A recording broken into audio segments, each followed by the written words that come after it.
Number the Karen Chronicles, when power goes too far. The sledgehammer crashing through my living room window at 6:47 a.m. wasn't exactly how I planned to start my Tuesday morning. Glass exploded across my hardwood floors as I dove behind the couch.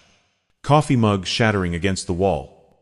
Through the jagged hole, I could see Karen Martinez, HOA president, standing on my front lawn in her designer athleisure wear, wielding a construction tool like some suburban Viking warrior. Behind her stood 3 burly contractors and a police officer who looked like he'd rather be anywhere else on earth. Illegal structure removal in progress. Karen screamed, her voice carrying that particular brand of entitled fury that only comes from someone who's never been told no in their entire privileged life. This property is in violation of HOA Statute 47B. Unauthorized exterior modifications. I scrambled to my feet, heart pounding, trying to process what was happening. My crime? I had installed solar panels on my roof 3 weeks ago. Panels that were fully permitted by the city, environmentally responsible, and completely within my property rights. But apparently, Karen had decided they were an eyesore that violated the neighborhood's aesthetic standards. This wasn't my first rodeo with Karen, but this time, she'd crossed a line that couldn't be uncrossed.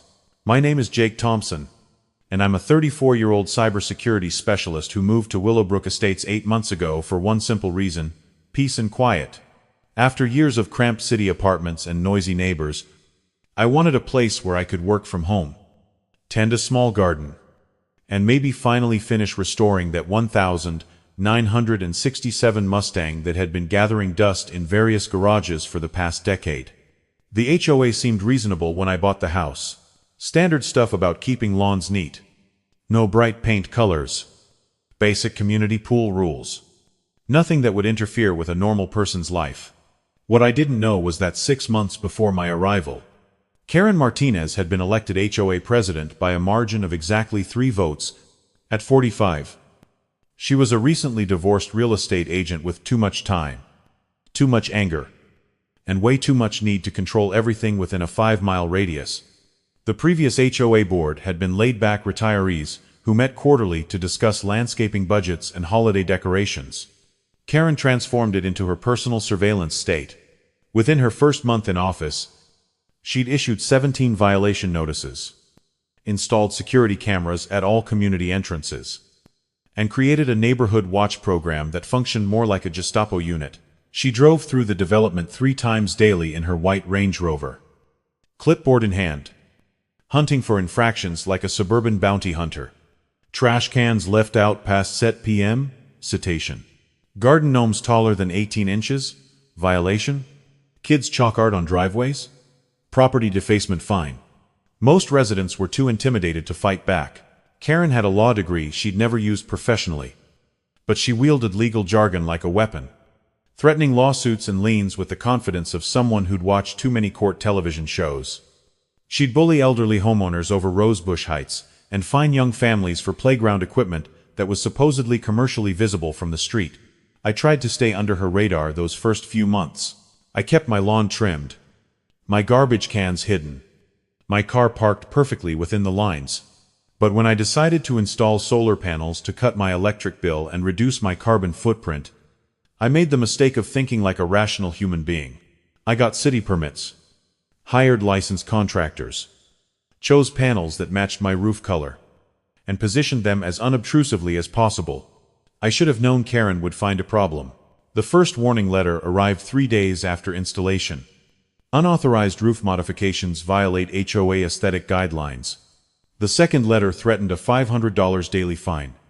The third letter, delivered by certified mail, announced that if I didn't remove the panels within 72 hours, the HOA would hire contractors to remove them at my expense and place a lien on my property. That's when I made my first mistake. I tried to reason with her. I knocked on Karen's door on a Sunday afternoon, printouts of city permits in hand, ready to explain that solar panels were protected by state law and couldn't be banned by HOA regulations. Karen answered wearing a silk robe and the kind of smile that wolves give sheep. "How nice of you to stop by, Jake," she said, not inviting me in. "I assume you're here to discuss your compliance timeline." Actually, I wanted to show you the permits and explain that solar panels are protected under State Statute 714. HOAs can't prohibit them as long as they meet certain criteria. Which mine do. Karen's smile widened. But her eyes went dead. Oh, sweetheart. You clearly don't understand how this works. I don't care what some liberal state law says. This is a private community with standards. Those ugly panels make your house look like a science experiment. And they're bringing down everyone's property values. They're barely visible from the street. And they're actually increasing my home value. Remove them. Or I'll remove them for you. She stepped closer, her voice dropping to a whisper.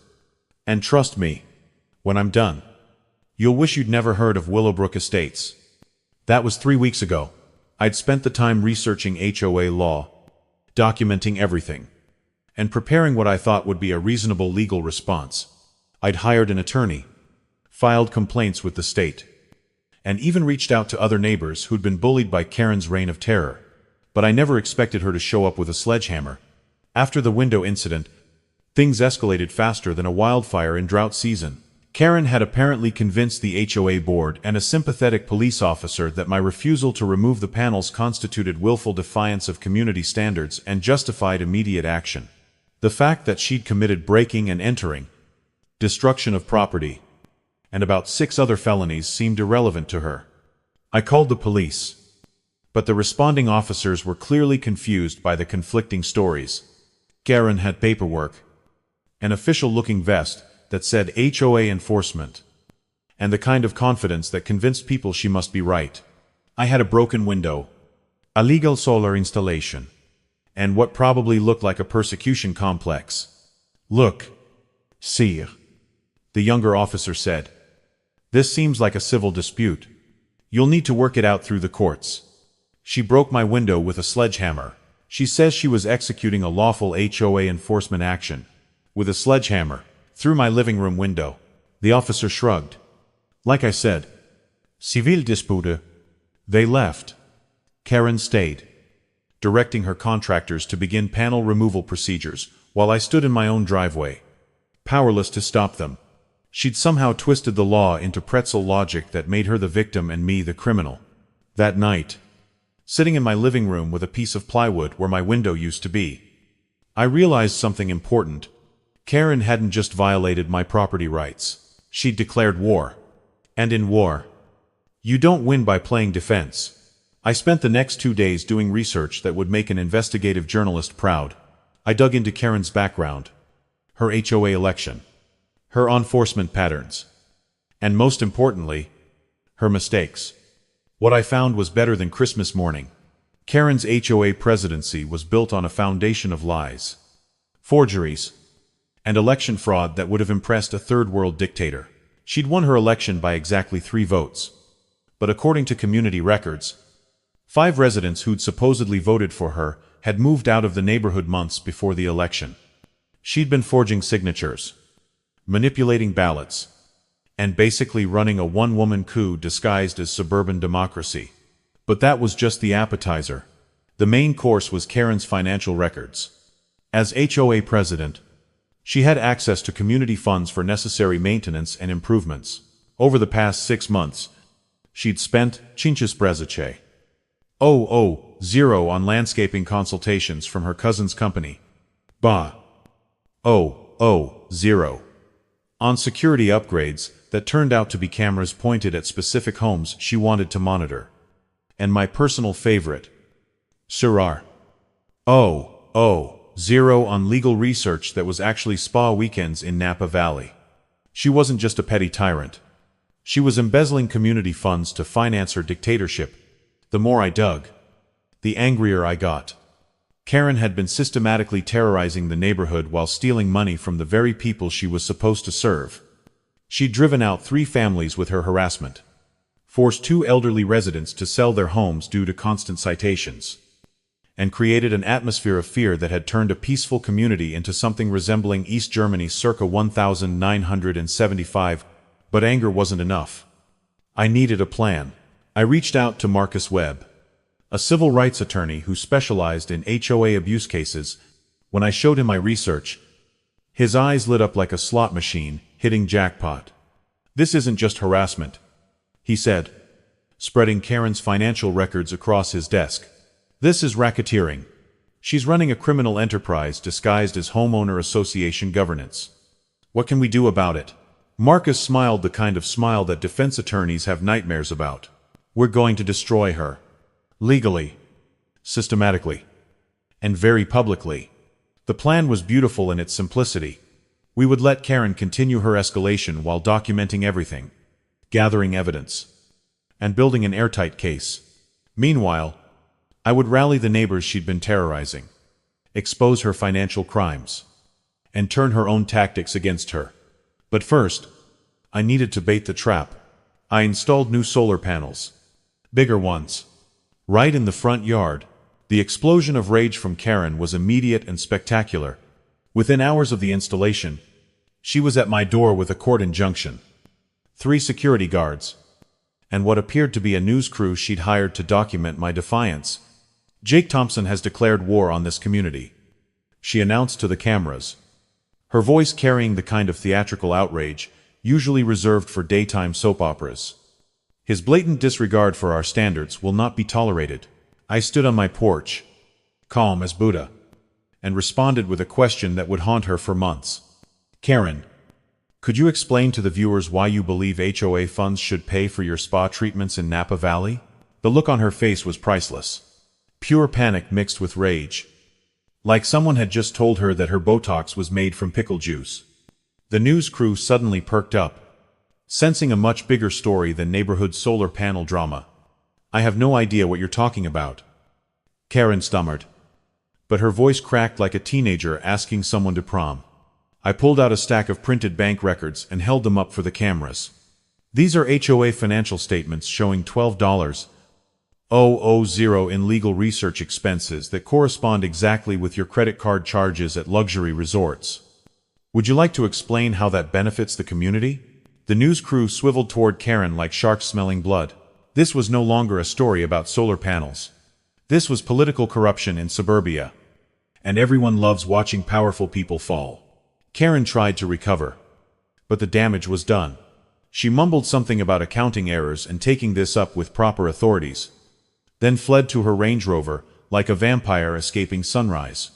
The story aired that night on 3 local news stations. HOA president accused of embezzlement was the headline, accompanied by footage of Karen's panicked retreat and my calm presentation of evidence. By morning, the story had gone viral on social media, and Karen's face was being shared alongside captions like "When Karen's attack and suburban dictator exposed." But Karen wasn't finished. If anything, the media attention made her more dangerous. 2 days later, I woke up to find my car towed from my own driveway. According to the citation stuck to my door, the vehicle had been improperly parked in violation of HOA Statute 23C. The fact that it had been parked in the exact same spot for 8 months without incident was apparently irrelevant. When I called the towing company, they directed me to Karen's office. She was waiting for me with a smile that could freeze hell. "Jake, how wonderful to see you. I trust you're learning about the consequences of defying community standards. You towed my car from my own driveway. Actually, HOA enforcement towed your car from a common area that you were using without authorization. It's my driveway." Karen pulled out a surveyor's map with the theatrical flourish of a magician revealing a trick. According to this updated property survey, which I commissioned at community expense, your driveway extends approximately 6 inches onto HOA common property. Your car was trespassing. The map was obviously bogus, probably created on her home computer, but she'd stamped it with an official-looking seal and signed it with enough flourishes to make it appear legitimate. The towing company had accepted it without question, because they got paid either way. This is insane. Karen, you can't just redraw property lines because you're angry. I can do whatever is necessary to protect this community from people who think rules don't apply to them. She leaned forward, her voice dropping to that whisper again. Remove the panels. Apologize publicly for your behavior. And maybe I'll consider releasing your car. Continue this nonsense, and I'll make your life so miserable you'll beg to move away. That was her second mistake. She'd just threatened me on camera, because this time, I was wearing a wire. Marcus had suggested recording all interactions with Karen, so I'd invested in a tiny digital recorder that looked like a shirt button. Every word of her threat was captured in crystal clear audio, and it was exactly the evidence we needed to prove harassment and extortion. But I wasn't ready to play that card yet. Karen thought she was winning, and I wanted her to get overconfident. Overconfident people make bigger mistakes. I paid the $400 to get my car back and pretended to be defeated.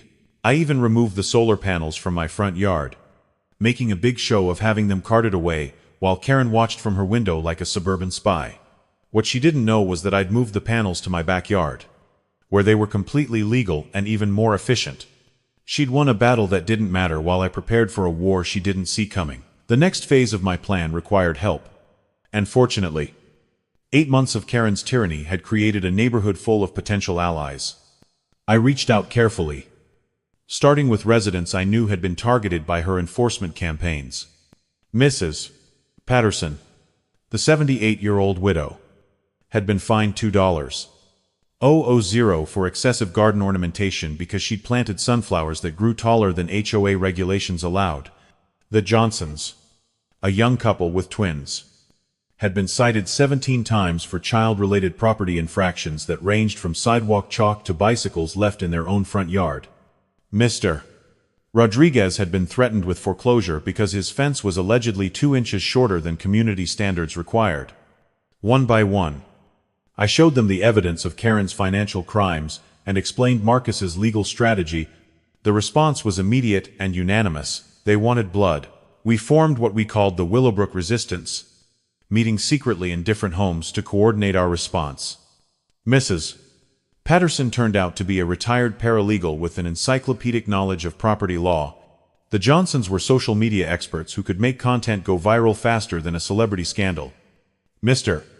Rodriguez was a private investigator who knew how to dig up dirt that would make a garden look clean. Together, we built a case that would have impressed the FBI. Karen's financial crimes were just the beginning.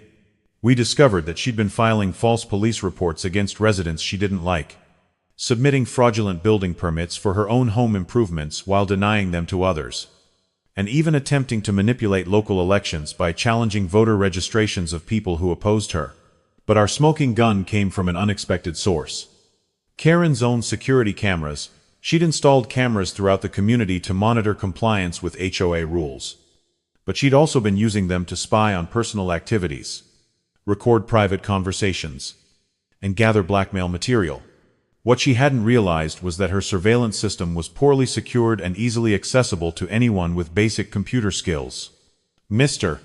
Rodriguez, who'd apparently learned a few hacking techniques during his investigative career, gained access to Karen's entire video archive. What we found was a treasure trove of illegal surveillance, including footage of her planting fake violations on residents' properties, coaching contractors to provide inflated bills for HOA services, and my personal favorite, a 30-minute video of her practicing threats in front of a mirror like she was rehearsing for a community theater production of How to Be a Suburban Dictator. We had everything we needed: financial records proving embezzlement, audio recordings of threats and extortion, video evidence of surveillance crimes and staged violations, testimony from dozens of residents she'd harassed, documentation of election fraud, filing false police reports, and abuse of office. Karen Martinez wasn't just going to lose her HOA presidency. She was going to prison. But before we dropped the hammer, I wanted to give her one last chance to hang herself. I announced that I was running for HOA president in a special election, and that my platform was transparency, accountability, and ending the reign of terror. The announcement was posted on every social media platform, sent to every local news outlet, and distributed to every resident in Willowbrook Estates. Karen's response was swift and predictable. She called an emergency HOA meeting to address what she termed a coordinated attack on community standards by outside agitators and malcontents.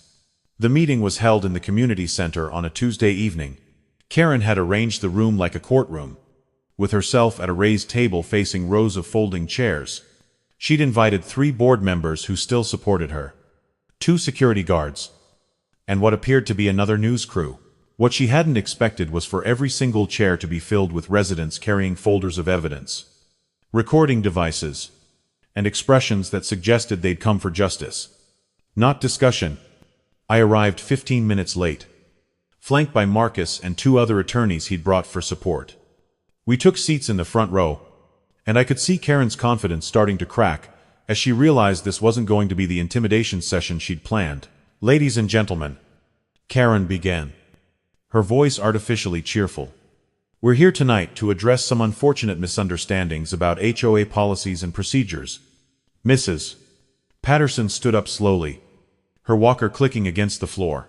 "We're here because you're a thief and a liar, Karen Martinez. And we have proof." The room erupted. Residents began standing, shouting questions, waving documents, demanding answers. Karen banged a gavel and called for order, but her authority had evaporated like steam from a broken pipe. Mr. Rodriguez stepped forward and placed a laptop on the table in front of Karen. "These are your financial records, showing systematic embezzlement of community funds over the past 6 months." Mrs. Johnson held up her phone. "This is video footage of you planting fake violations on residents' properties." Another neighbor shouted, "What about the illegal surveillance cameras in our backyards?" Karen tried to maintain control, but she was drowning in evidence and accusations. Her face had gone pale, and her hands were shaking as she shuffled through papers like they might contain some magical defense. That's when I stood up and played my ace. "Ladies and gentlemen," I said, my voice cutting through the chaos, "before we continue, I think everyone should hear something." I activated the Bluetooth speaker I'd brought and played the crystal-clear recording of Karen threatening to make my life miserable if I didn't comply with her illegal demands. Her own voice filled the room, dripping with malice and entitlement. The silence that followed was deafening. Karen stared at me with the kind of hatred usually reserved for war criminals and people who don't return shopping carts. "That recording is illegal," she whispered. "Actually," Marcus said, standing up with a smile, "it's completely legal under state law. One-party consent for recording conversations. But you know what is illegal? Extortion, embezzlement, election fraud, surveillance crime, filing false police reports." Shall I continue? Karen's world was collapsing in real time. The news crew was recording everything. Residents were taking photos and videos. Her own board members were backing away from her, like she had a contagious disease. She made one last desperate play. "All of you will face legal consequences for this harassment," she screamed, standing up so quickly that her chair fell backward. "I have connections. I have lawyers. I will destroy every one of you." The room fell silent again. But this time it was the silence of people watching someone completely lose their mind in public. Mrs. Patterson spoke first, her voice calm and dignified. "Karen, dear, you're going to need those lawyers for yourself." At that moment, as if summoned by divine justice, 2 police officers entered the community center. But these weren't the confused local cops who'd responded to Karen's previous stunts. These were detectives from the county prosecutor's office, and they were carrying arrest warrants. "Karen Martinez," the lead detective announced, "you're under arrest for embezzlement, election fraud, and multiple violations of surveillance laws." The look on Karen's face as they read her rights was worth every sleepless night, every moment of stress, every dollar I'd spent on legal fees.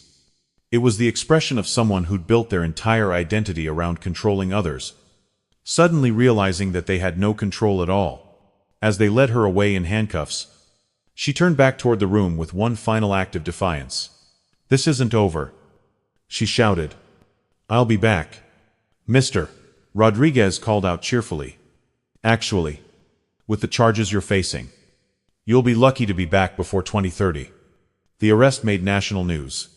Suburban HOA president arrested for embezzlement and surveillance crimes was picked up by every major network, and Karen's perp walk became an internet meme within hours. The story had everything viewers loved: corruption, suburban drama, and a power-drunk middle-aged woman getting exactly what she deserved. But the real satisfaction came the next morning, when I found an envelope slipped under my door. Inside was a handwritten note from every member of the Willowbrook resistance, thanking me for having the courage to stand up to Karen's tyranny. The special election was held 3 weeks later. I won by the largest margin in HOA history. Running unopposed after Karen's arrest and the resignation of her remaining supporters on the board, my first act as president was to eliminate every bogus rule Karen had implemented. No more restrictions on solar panels. No more citations for children playing in their own yards.